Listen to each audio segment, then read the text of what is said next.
Hi everyone, how are you today? Let's learn psychology with me. Today, we will learn about the physical and cognitive development in middle childhood. That means children around the age of 6 to 12 years old.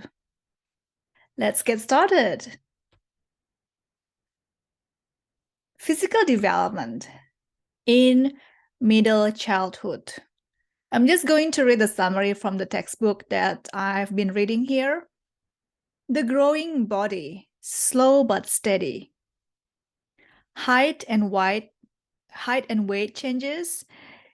This is the only time during the lifespan when girls are, on average, taller than boys. This height difference reflects the slightly more rapid physical development of girls who start their adolescent growth spurt around the age of 10. Weight gain follows a similar pattern. During middle childhood, both boys and girls gain around 5 to 7 pounds a year. Weight is also distributed. As the rounded look of baby fat disappears, children's bodies become more muscular and their strength increases.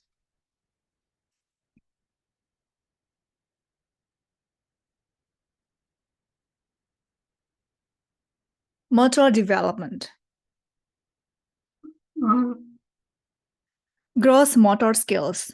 One important improvement in gross motor skills is in the realm of muscle coordination.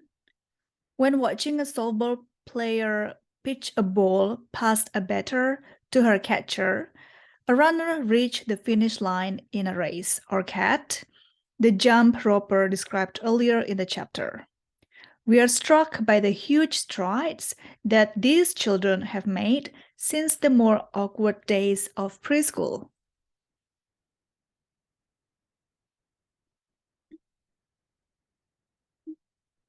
During middle childhood, children master many types of skills that earlier they could not perform well. For instance, most school-age children can readily learn to ride a bike, ice skate, swim, and skip rope. Do boys and girls differ in their motor skills? Years ago, developmentalists concluded that gender differences in gross motor skills became increasingly pronounced during these years, with boys outperforming girls.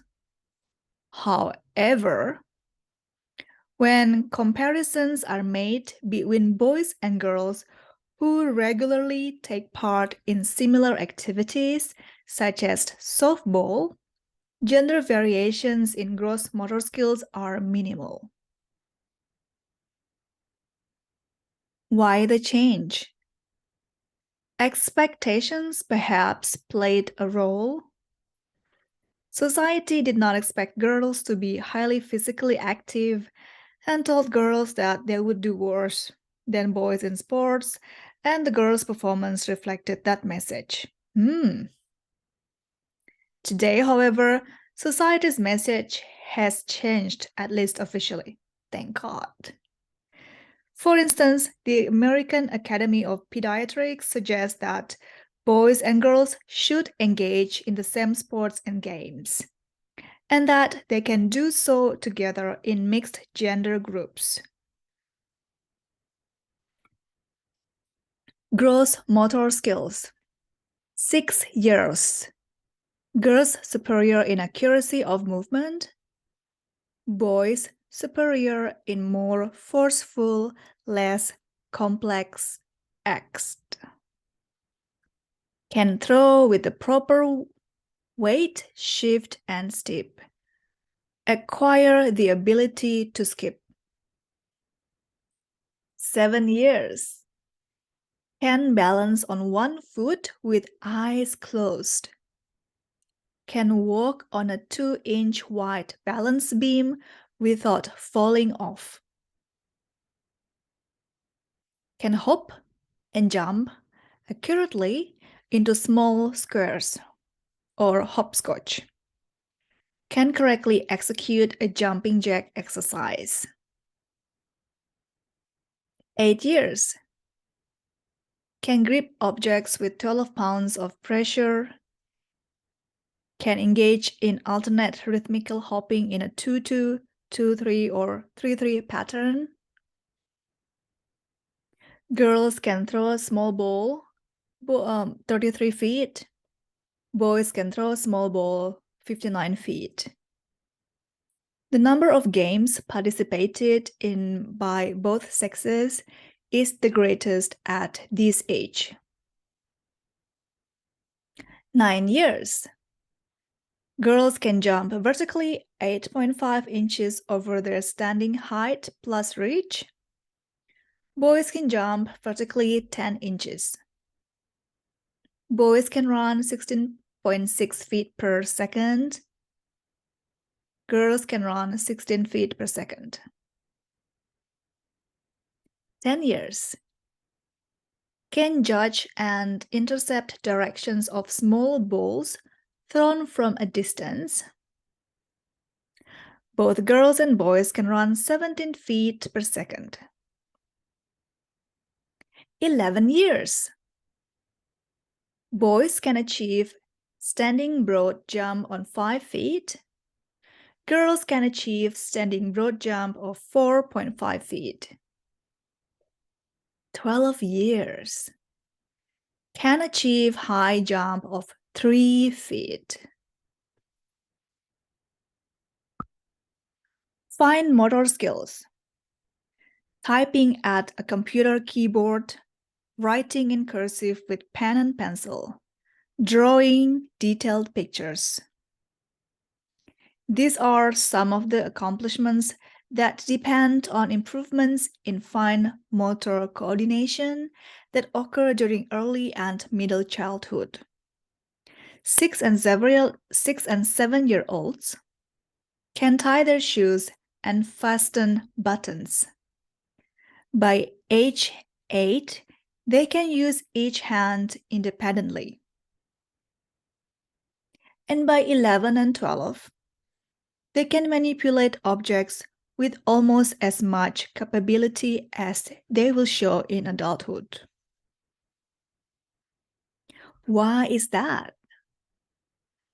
One reason for advances in fine motor skills is that the amount of myelin in the brain increases significantly between the ages of 6 and 8. Myelin provides protective insulation that surrounds parts of nerve cells.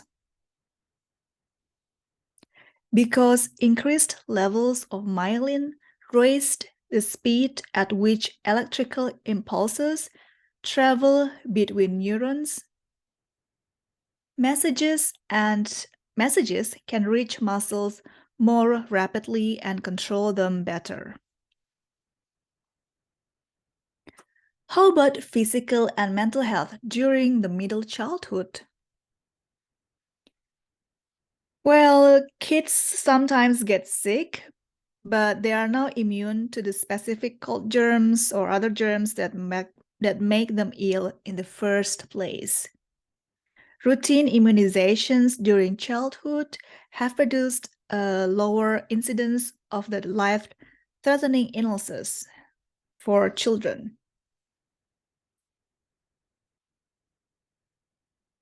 Psychological disorders. Some kids have psychological disorders, for example, bipolar disorder. It's when a person cycles back and forth between two emotional states, unrealistically high spirits and energy at one extreme, and depression on the other. Asthma, a chronic condition characterized by periodic attacks of wheezing, coughing, and shortness of breath.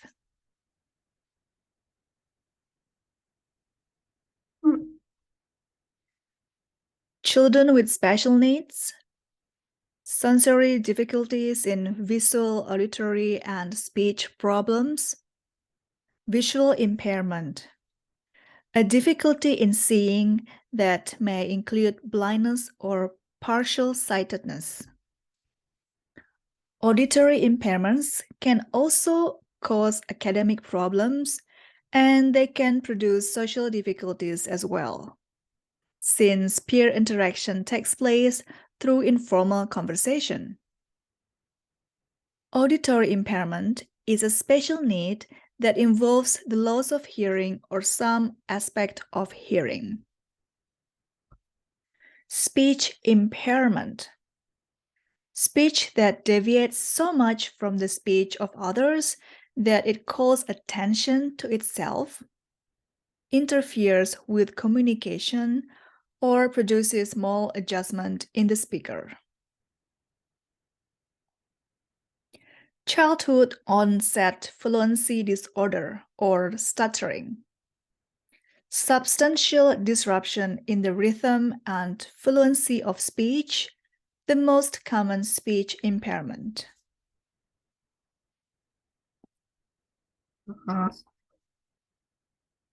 Learning disabilities. Specific learning disorders are characterized by difficulties in the acquisition and use of listening, speaking, reading, writing, reasoning, or mathematical abilities. For instance, some children suffer from dyslexia, a reading disability that can result in the misperception of letters during reading and writing, unusual difficulty in sounding out letters, confusion between left and right, and difficulties in spelling.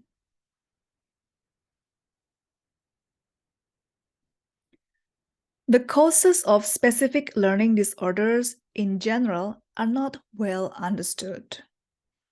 Although they are generally attributed to some form of brain dysfunction, probably due to genetic factors, some experts suggest that they are produced by such environmental causes as poor early nutrition or allergies.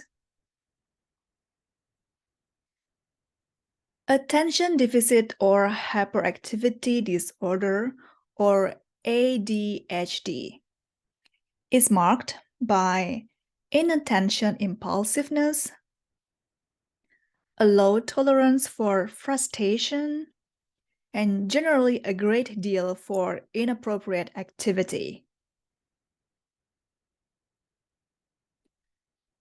What are the most common signs of ADHD? Persistent difficulty in finishing tasks, following instructions, and organizing work.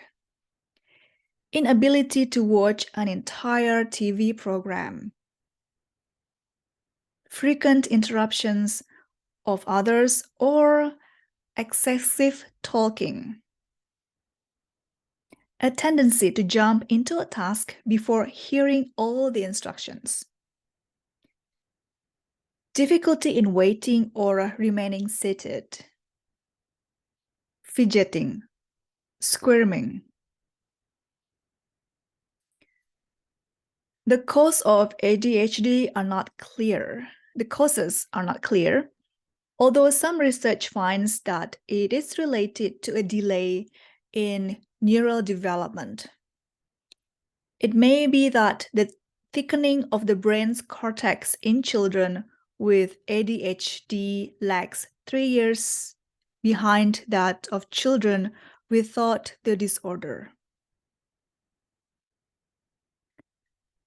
The treatment of children with ADHD has been a source of considerable controversy because it has been found that doses of Ritalin or Dexedrine, which are stimulants, reduce activity levels in hyperactive children. Many physicians routinely prescribe drug treatment. There are side effects such as irritability, reduced appetite, and depression. And the long-term health consequences of this treatment are unclear. In addition to the use of drugs, behavior therapy is often used. Children are trained to control their impulses and achieve goals, primarily through the use of rewards, such as verbal praise, for desired behavior.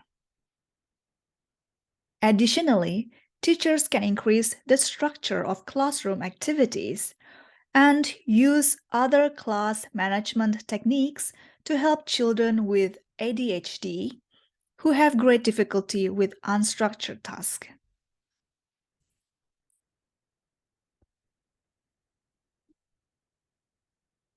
Let's continue on the intellectual development.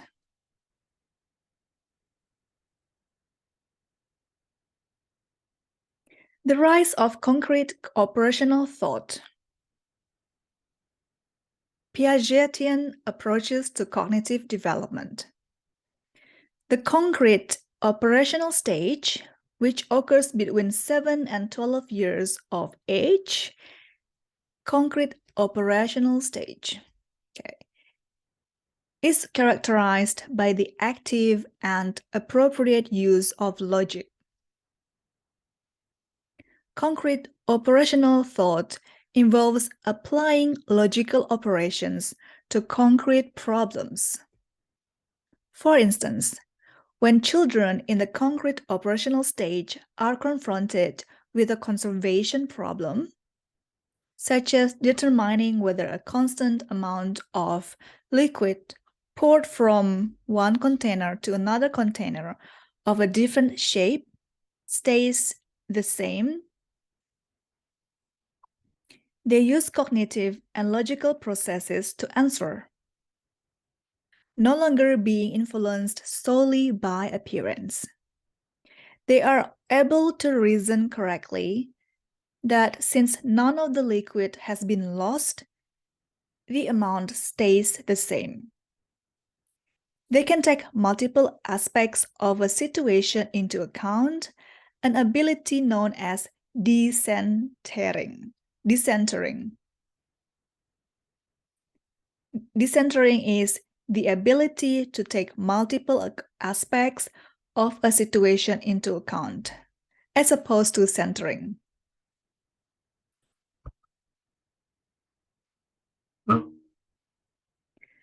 The shift from pre-operational thought to concrete operational thought does not happen overnight, of course.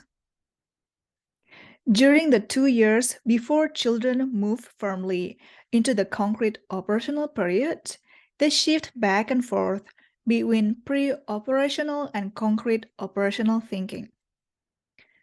For example, they typically pass through a period when they can answer conservation problems correctly, but cannot articulate why they did so. When asked to explain the reasoning, they may respond with an unenlightening because. Once concrete operational thinking is fully engaged, children show several cognitive advances. For example, they attain the concept of reversibility. Reversibility, which is the notion that processes transforming a stimulus can be reversed, returning the stimulus to its original form. Grasping reversibility permits children to understand that a ball clay that has been squeezed into a long, snake-like rope can be returned to its original state. More abstractly, it allows school-age children to understand that 3 plus 5 equals 8, then 5 plus 3 also equals 8. And later, during the period, that 8 minus 3 equals 5. Concrete operational thinking also permits children to understand such concepts as the relationship between time and speed. They begin to draw the right conclusion that if the car travels the longer route, then the car must be moving faster if it arrives at the finish point at the same time as the car traveling the shorter route.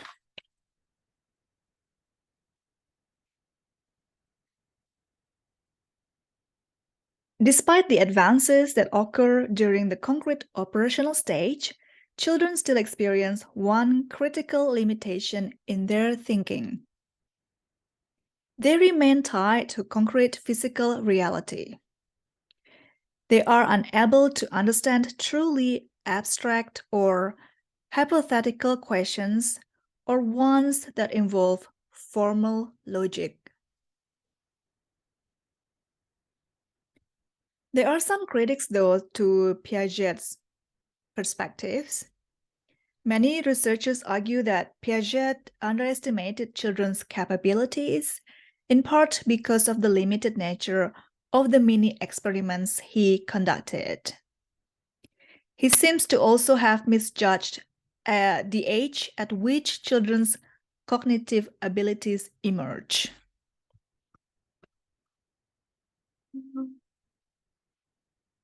Let's look at another theory. Information processing in middle childhood, 6 to 12 years old.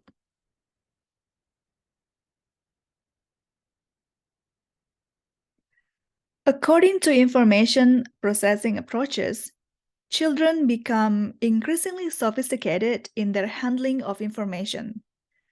They can process more data as the size of their memories increases, and the programs they use to process information become increasingly sophisticated. Memory. Memory is the process by which information is initially encoded, stored, and retrieved. For a child to remember a piece of information, the three processes must all function properly. Through encoding, the child initially records the information in a form usable to memory.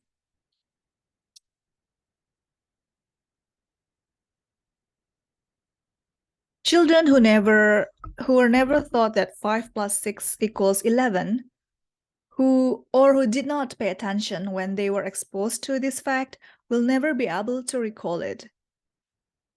They never encoded the information in the first place. However, mere exposure to a fact is not enough. The information also has to be stored. In our example, the information that 5 plus 6 equals 11 must be placed and maintained in the memory system. Finally, proper functioning of memory requires the material that is stored in memory must be retrieved. Through retrieval, material in memory storage is located, brought into awareness, and used. During middle childhood, the capacity of short-term memory, which is also called working memory, improves significantly. Memory capacity may shed light on another issue in cognitive development. Difficulty children experience in solving conservation problems during the preschool period may stem from memory limitations. Some developmental psychologists argue that young children simply may not be able to recall all the necessary pieces of information that enter into the correct solution of conservation problems. Meta-memory, an understanding about the processes that underlie memory, also emerges and improves during middle childhood.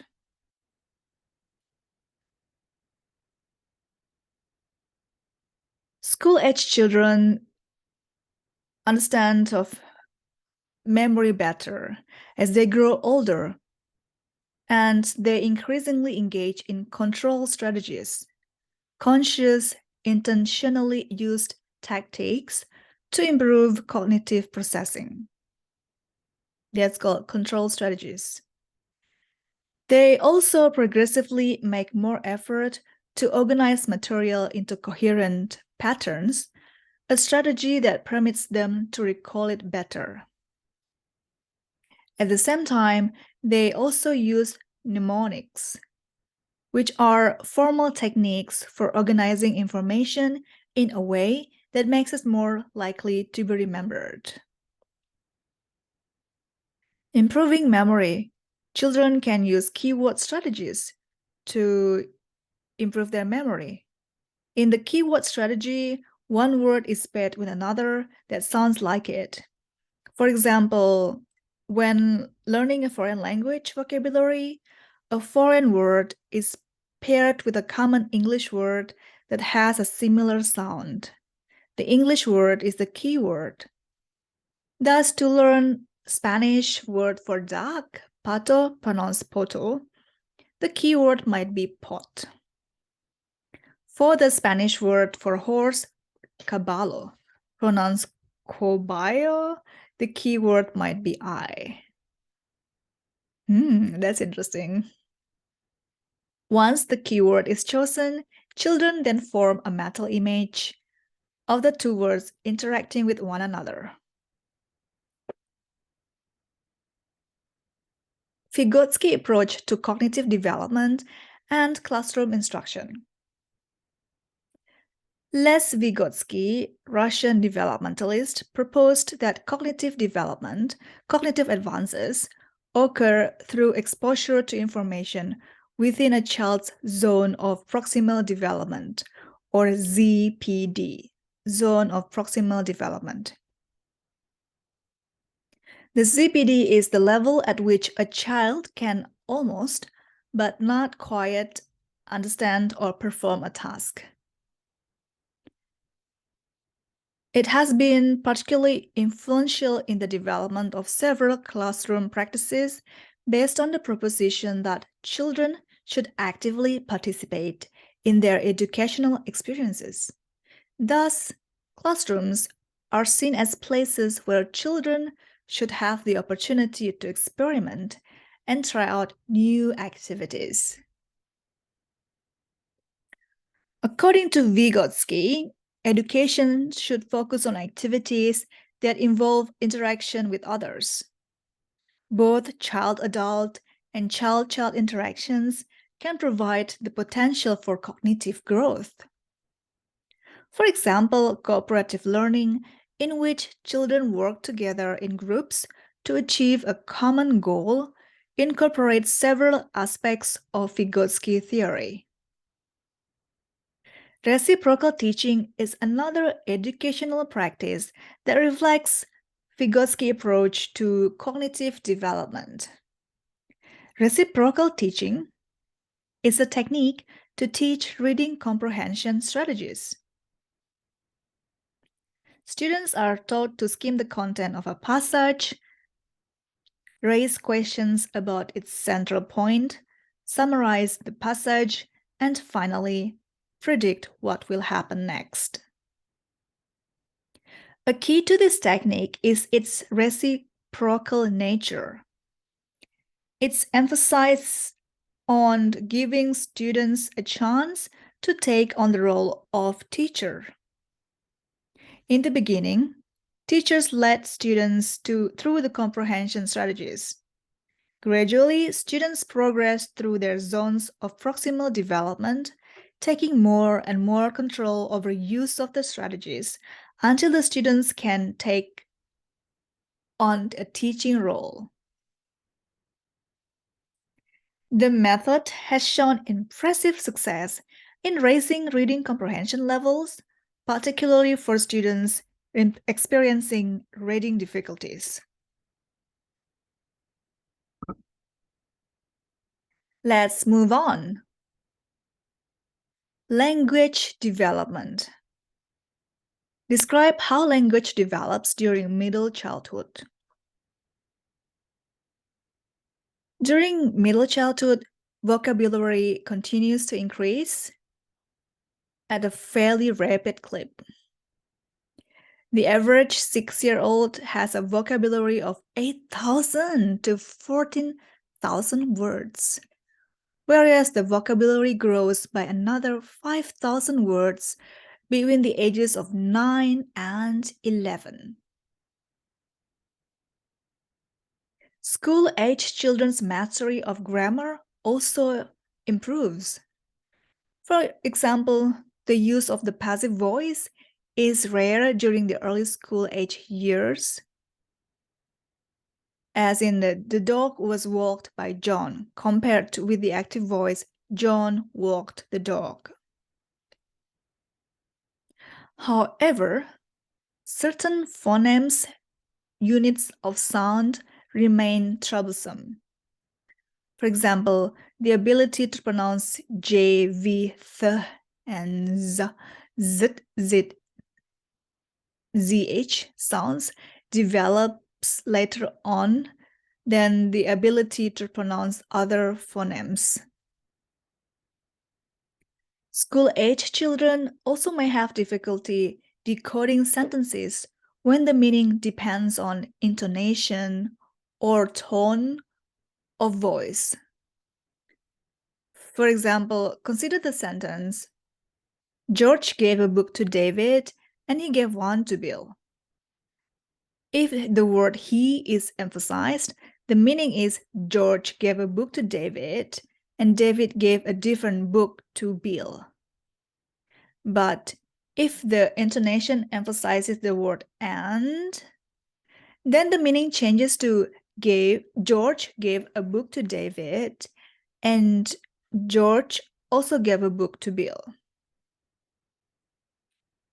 That's a bit confusing. School-age children cannot easily sort out subtleties such as these. Children become more competent in their use of pragmatics. What are pragmatics? Pragmatics are the rules governing the use of language to communicate in a given social setting. The rules governing the use of language to communicate in a given social setting, pragmatics. Metalinguistic awareness. One of the most significant developments in middle childhood is children's increasing understanding of their own use of language, or metalinguistic awareness. Metalinguistic awareness is an understanding of one's own use of language. Metalinguistic awareness. By the time children are 5 or 6, they understand that language is governed by a set of rules. Metalinguistic awareness helps children achieve comprehension when information is fuzzy or incomplete. For example, when preschoolers are given ambiguous or unclear information, such as directions for how to play a complicated game, they rarely ask for clarification, and they tend to blame themselves if they do not understand. However, by the time they reach the age of 7 or 8, children realize that miscommunication may be due to factors attributable not only to themselves, but to the person communicating with them as well. Consequently, school-age children are more likely to ask for clarifications or information that is unclear to them. How language promotes self-control. The growing sophistication of their language helps school-age children control and regulate their behavior. For example, children were told that they could have one marshmallow treat if they choose to eat one immediately, but 2 treats if they waited. Most of the children who range in age from 4 to 8 chose to wait, but the strategies they used while waiting differed significantly. The 4-year-olds often chose to look at the marshmallows while waiting, a strategy that was not terribly effective. In contrast, 6 and 8-year-olds used language to help them overcome temptation, although in different ways. The 6-year-olds spoke and sang to themselves, reminding themselves that if they waited, they would get more treats in the end. The 8-year-olds focused on aspects of the marshmallows that were not related to taste, such as their appearance, which helped them to wait. In summary, children used self-talk to help regulate their own behavior. Furthermore, the effectiveness of their self-control grew as their linguistic capabilities increased.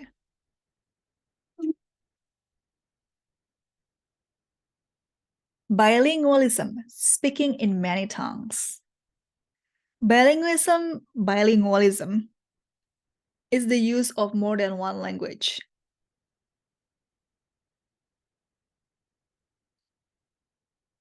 Basic for reading development. Okay, let's continue.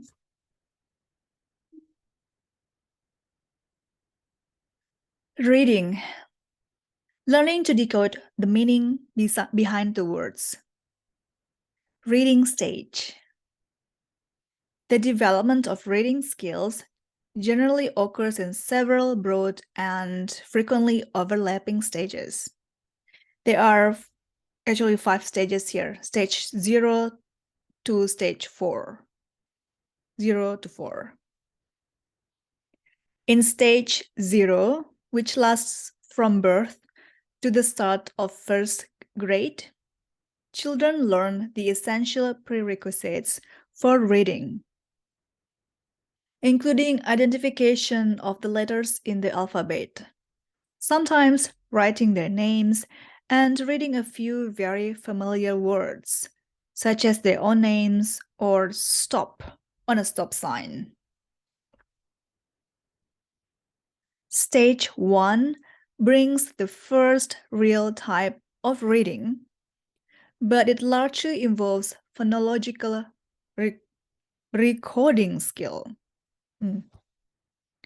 Phonological recording skill.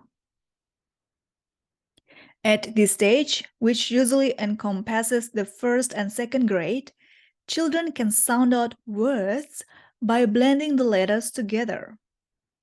Children also complete the job of learning the names of letters and the sounds that go with them.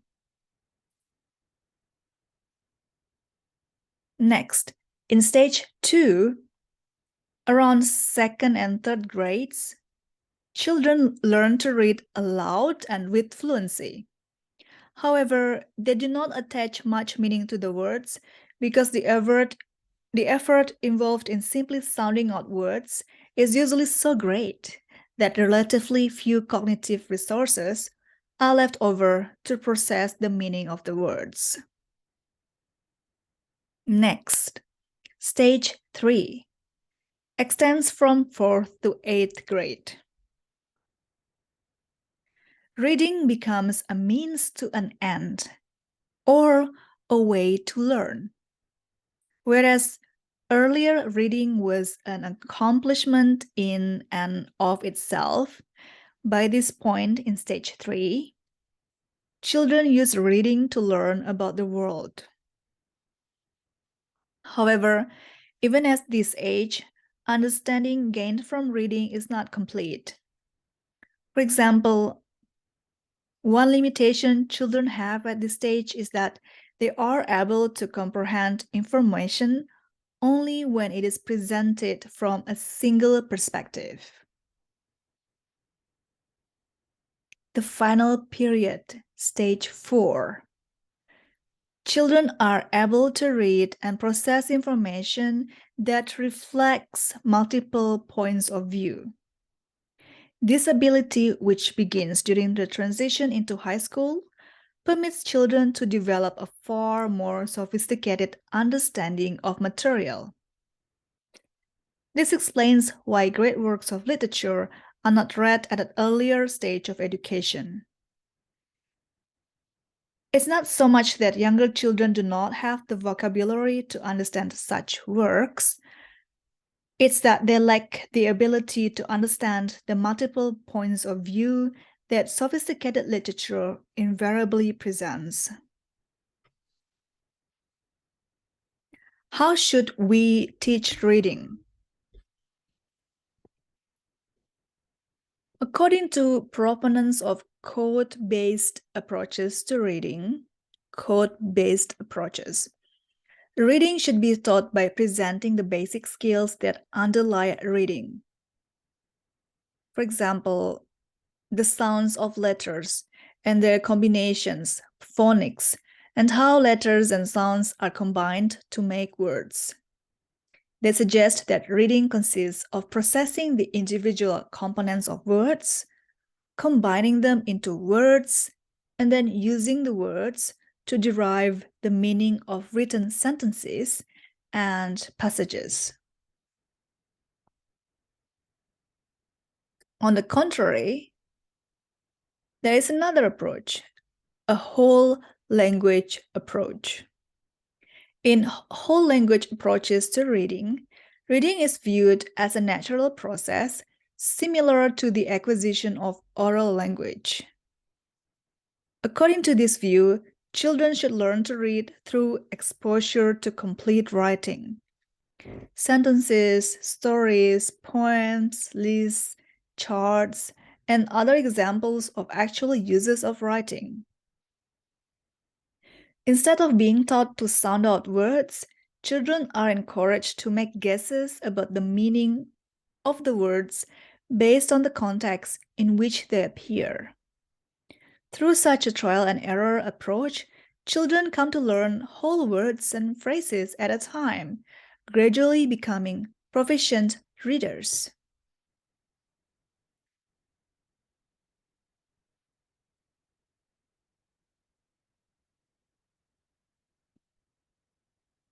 Whatever approach is used to teach reading, reading produces significant changes in the wiring of the brain. It boosts the organization of the visual cortex of the brain, and it improves the processing of spoken language. Here it also says that a growing body of research suggests that the code-based approach to reading instruction is superior to whole language approaches.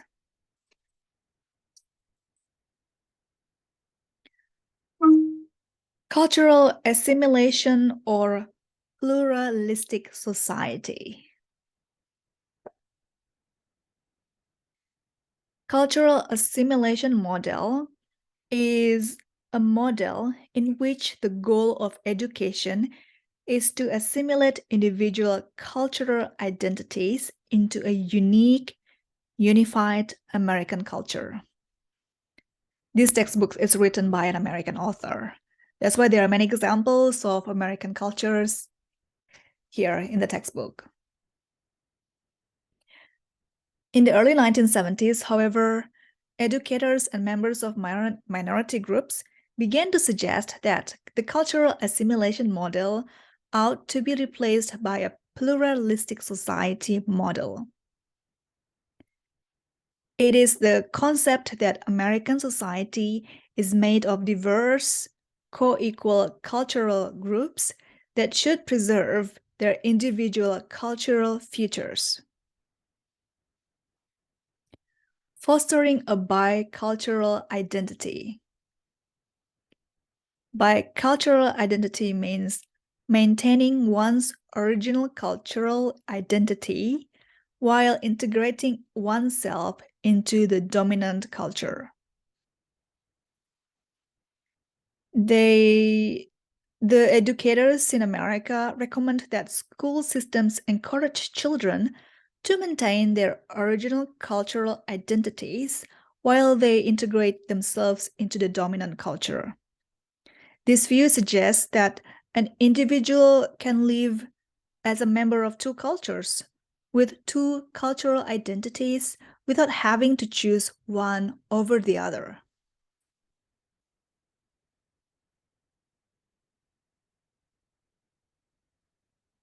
Let's move on. Let's talk about intelligence. There are some kind of tests here. Let's start from the meaning of intelligence. The capacity to understand the world, think with rationality, and use resources effectively when faced with challenges. There are some intelligence tests, for example, Binet's test. He launched a trial and error process in which items and tasks were administered to students who had been previously identified by teachers as being either bright or dull. Tasks that the bright students completed correctly and the dull students failed to complete correctly were retained for the test. Tasks that did not discriminate between the two groups were discarded. The end result of this process was a test that reliably distinguished students who had previously been identified as fast or slow learners. Binet's intelligence tests have become reasonable indicators of the degree to which students possess attributes that contribute to successful school performance. On the other hand, they do not provide useful information regarding a vast number of other attributes that are largely unrelated to academic proficiency, such as social skills or personality characteristics.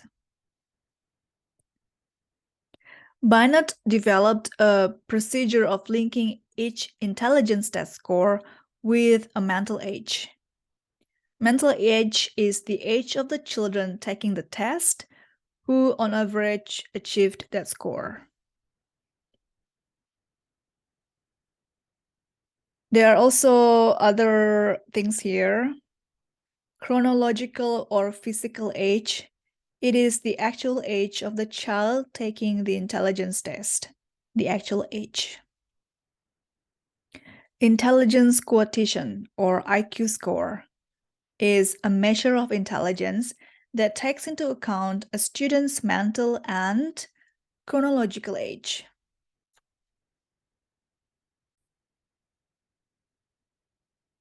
There are other intelligence tests.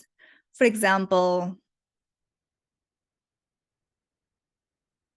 ISB 5, Stanford Binet Intelligence Scales 5th edition, or SB5, a test that consists a series of items that vary according to the age of the person being tested.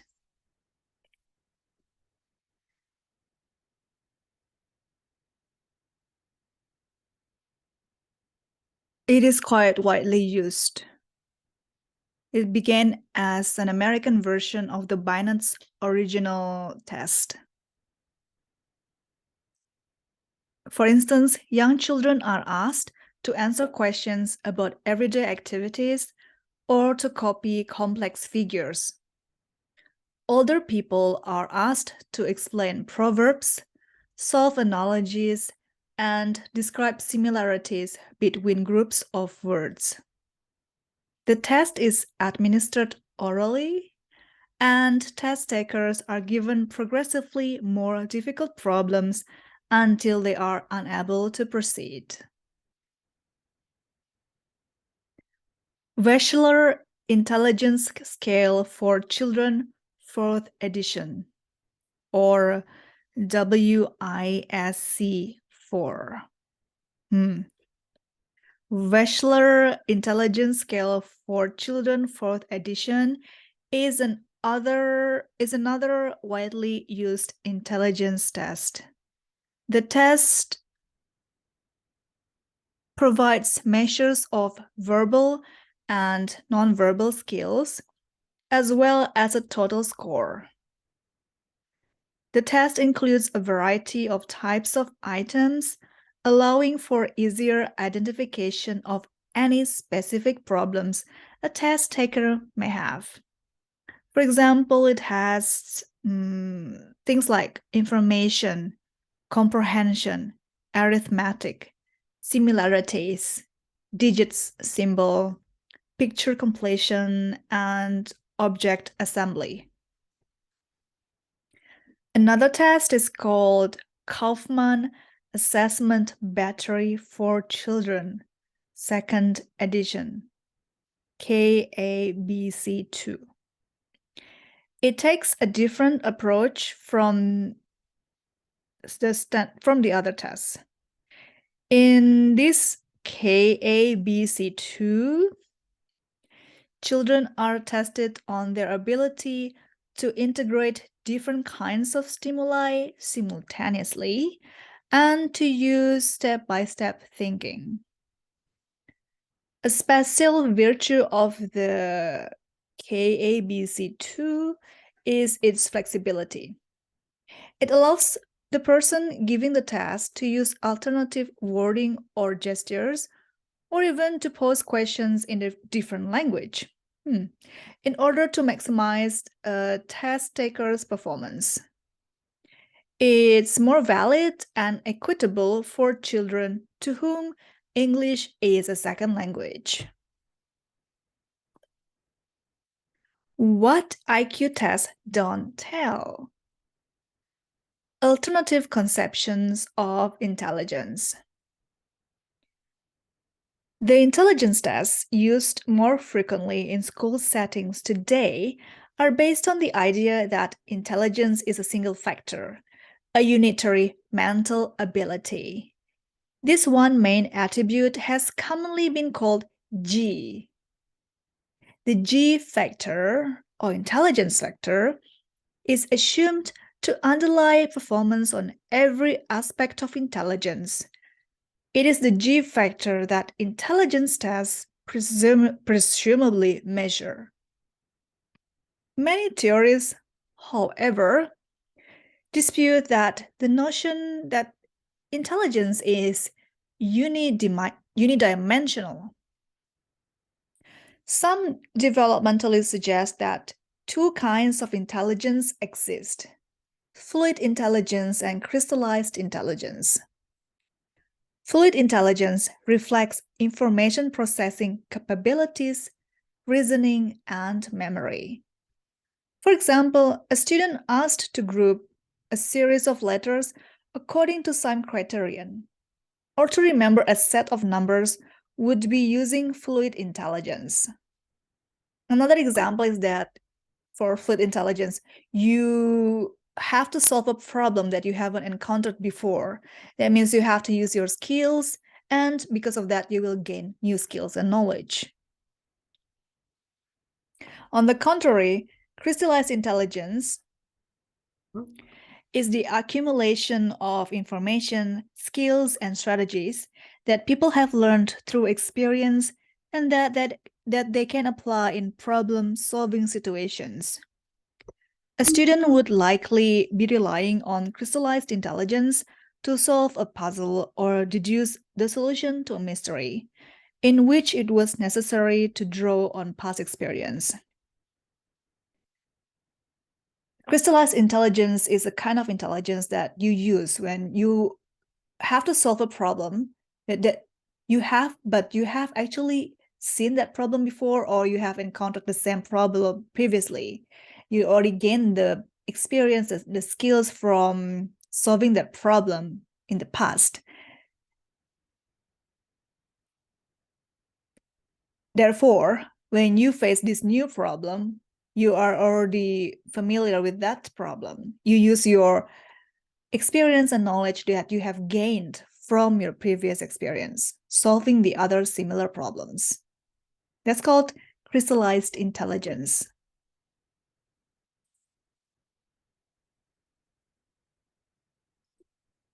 Howard Gardner has theorized that there are 8 distinct intelligences, each relatively independent. It's called Gardner's 8 intelligences. Musical intelligence, skills in tasks involving music. Naturalist intelligence, ability to identify and classify patterns in nature. For example, in prehistoric periods, hunter-gatherers required naturalist intelligence in order to identify what types of plants were edible. Intrapersonal intelligence, knowledge of the internal aspects of oneself, access to one's own feelings and emotions. Interpersonal intelligence, skills in interacting with others, such as sensitivity to the moods, temperaments, motivations, and intentions of others. Spatial intelligence, skills involving spatial configurations, such as those used by artists and architects. For example, navigation around the Caroline Islands is accomplished without instruments. During the actual trip, the navigator must envision mentally a reference island as it passes under a particular star, and from that he computes the number of segments completed, the proportion of the trip remaining, and any corrections in heading.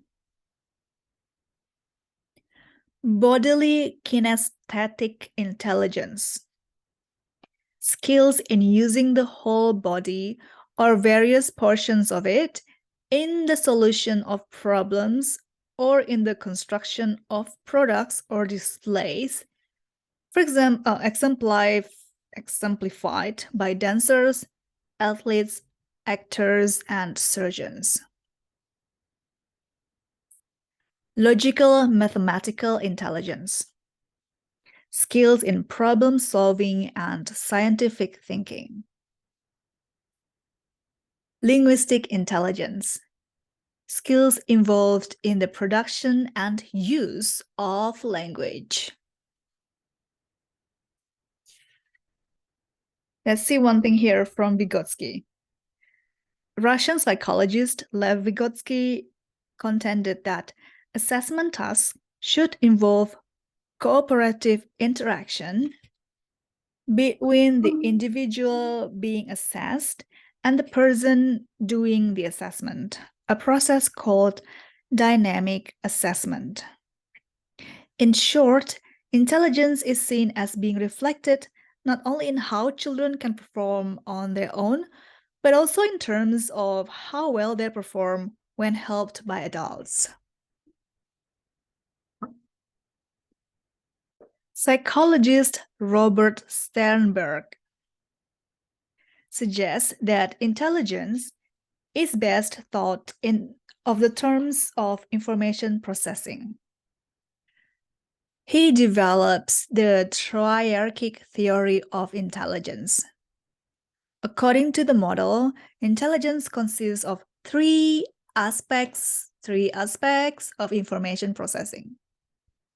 The componential element, 1, 2, the experiential element, 3, the contextual element. The componential aspect of intelligence reflects how efficiently people can process and analyze information. Efficiency in these areas allows people to infer relationships among different parts of a problem. Component: solve a problem and then evaluate their solution. People who are strong on the componential element score highest on traditional tests of intelligence. The experiential element is the insightful component of intelligence. People who have a strong experiential element can easily compare new material with what they have already known and combine and relate the facts that they already know in novel and creative ways. They sound like creative people. Finally, the contextual element of intelligence concerns practical intelligence or ways of dealing with the demands of the everyday environment.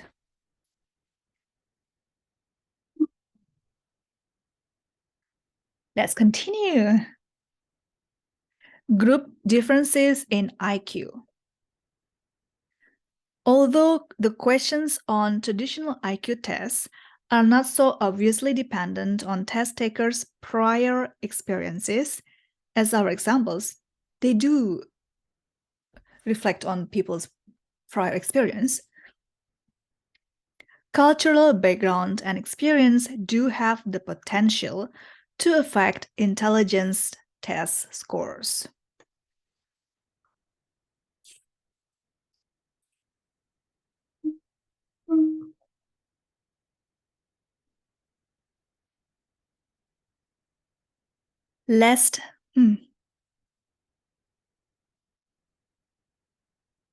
Least restrictive environment, the setting that is most similar to that of children without special needs.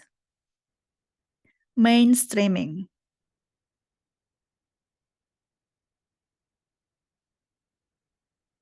An educational approach in which exceptional children are integrated to the extent possible into the traditional educational system and are provided with a broad range of educational alternatives.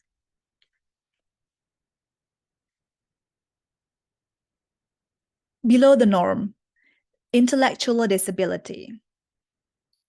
Intellectual disability is a disability characterized by significant limitations, both in intellectual functioning and in adaptive behavior, which covers many everyday social and practical skills. Most cases of intellectual disability are classified as familial intellectual disability, in which no cause is apparent, but there is a history of intellectual disability in the family. In other cases, there is a clear biological cause.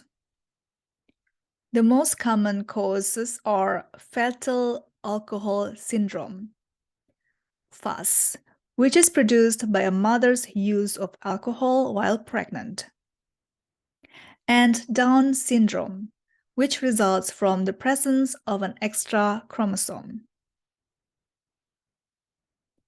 Birth complications such as a temporary lack of oxygen may also produce intellectual disabilities.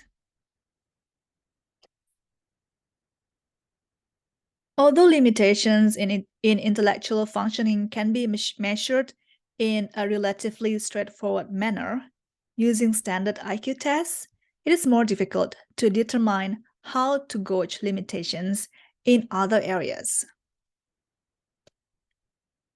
Mild intellectual disability is intellectual disability in which IQ scores fall in the range of 50 or 55 to 70.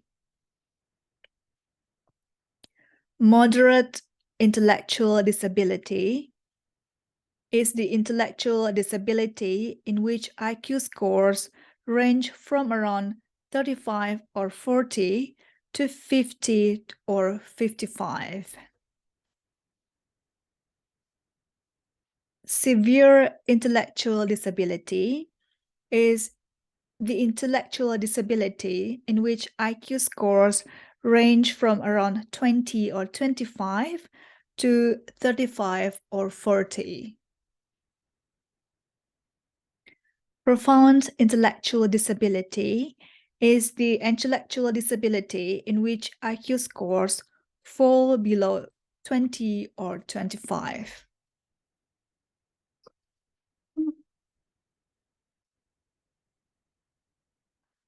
Above the norm, the gifted and talented.